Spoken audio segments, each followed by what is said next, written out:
People's Democratic Party made a call, a very unusual and uninformed call on the federal government to stop allocations to local government councils in Edo State. And I think it's important we address Edo people on the illegality and ignorance about that call. First, let me start on the point that the issue of allocations to the various tiers of government in Nigeria, the federal, the state, and the local government, are matters of the Constitution.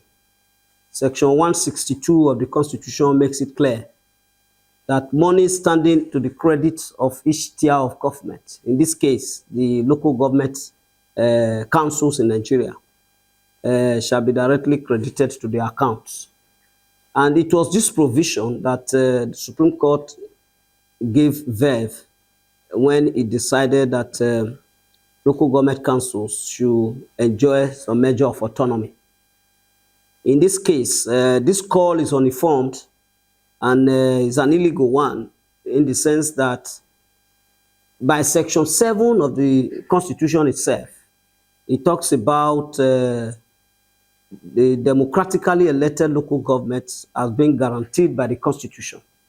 And for that purpose, a law made by the House of Assembly of every state shall make provision for the administration, structure, finance, and composition of the local government councils.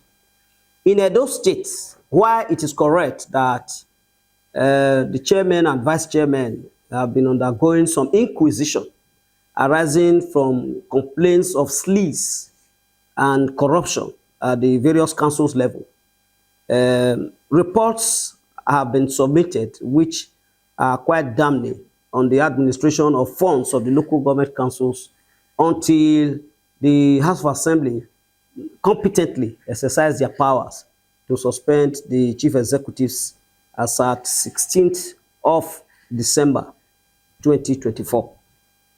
Now, the position of the law with respect to Edo local government councils is that the democratically elected members and functionaries of the local government councils in Edo State are still in place. The disciplinary action taken against the chairman, which puts them under inquisition, notwithstanding, you still have in the 192 wards of the state today elected councillors, from which the leaders of the various legislative councils have now become the heads of the local government administration. So, in other words, the PDP is overstretching the verdict of the Supreme Court to the extent that the local government councils are synonymous with chairman and vice chairman, and that is not the correct interpretation of that judgment. Neither is that the correct interpretation of any law or even the Constitution for that matter. The question to be asked is, in Edo State, do we have a democratically elected local government in place? The answer is yes, because those that were elected are the ones running the council. And these are people who are also candidates of the People's Democratic Party. So one wonders why the PDP is calling for a stoppage of allocation to councils that its members are running. It is ironic. So speaking from a very pure legal perspective, the challenges besetting the council that has affected the council chairman and vice chairman notwithstanding, those state councils are still now being run by otherwise democratically elected people until the court says otherwise. And that is a recognition of the fact that the governor is conscious of the rule of law to the extent that there shall be no caretaker committees, transition committees, or councils run by non-elected persons. So the governor understands that clearly. He has violated no law with respect to the democratic electorate structure in the local government. And inquisitions about those who have been suspended are ongoing. And as a matter of fact, there are over 25 litigations, court cases, that have been filed by some of those suspended, mostly some of those suspended, challenging the action of government. So, which again puts a brick wall on the path to the resolution of the suspension of this chairman, because you must wait for the court to determine the outcome of those cases.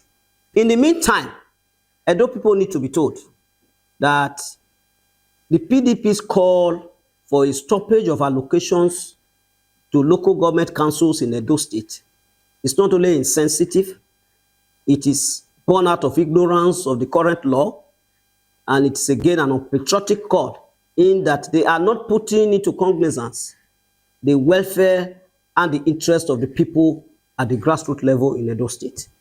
Governor Monday Okpebholo recognizes that the democratic structure of the local government need to continuously run the local government councils, and that is why you still have councillors who are now elevated to be acting chairmen in the various local government. I thought this one is important for Edo people to know the law, and everything is not about politics, but the law on this point is clear, and it is in favor of Edo State local government council continue to enjoy what they are to receive from the federation account in the interest of the people. You will also recall that at some point in Lagos State, when local government funds were being withheld on account of the creation of LCDAs, the court had ruled that that was not to be. But in our own case, we did not create additional councils. Neither did we dismiss or sack the entire local government structure. We have indeed not sacked anybody. Inquisition are already ongoing. Court cases are already ongoing. And you know the rule, the Spendence Rule, whether there is an injunction against the government or a party to a suit or not, parties to a suit must respect, must await the decision of court, in the matter that is currently ongoing. So the status quo is that we have acting chairmen in place. They are running the councils. These chairmen are not strangers. They are supposedly elected, and there is no vacuum in running the local government councils, democratically. And that is in compliance with Section 7 of the Constitution. Okay, so two other things they asked for yesterday. They wanted the state governments as executives to inform the local government's chairman, the one suspended, and they also asked that the matters before courts. So I wonder why matters before court. Some of these cases, the PDP themselves as a party are parties to the case. They are claimants. So are they asking the AG Federation to act outside the claims they are put before court? The AG Federation is not a judge. The AG Federation is not the governor of Edo State. It's not the House of Assembly. As a matter of fact, the AG Federation has no locus on its own to challenge the actions of Edo State government, particularly Edo State House of Assembly. The parties that are challenging it are those in court. So that is one. So it is laughable that PDP could leave the confines of this suit it has filed and be asking for extraneous help when they are already in court challenging and asking for the same thing. So it means they are not even sure of what they are asking for. The second one is to file contempt proceedings. Yes, as we speak today, some of the suits involve contempt proceedings already, and arguments are already going on in courts about those things. It means they are not even following the case which they have filed themselves. So I call it desperation. I don't want to be very political, but as the chief law officer of the state, the position is that in Edo State, the democratically elected local government councils are still in place. Edo State local government councils are not synonymous with individuals who are facing disciplinary action from the legislature of Edo State. So to that extent, Edo State councils are being run democratically until the court says otherwise. And as of today, the court has not said so. So that call and those requests by the PDP are not only insensitive, they are unpatriotic, apart from being born out of ignorance of the position of the law as we speak.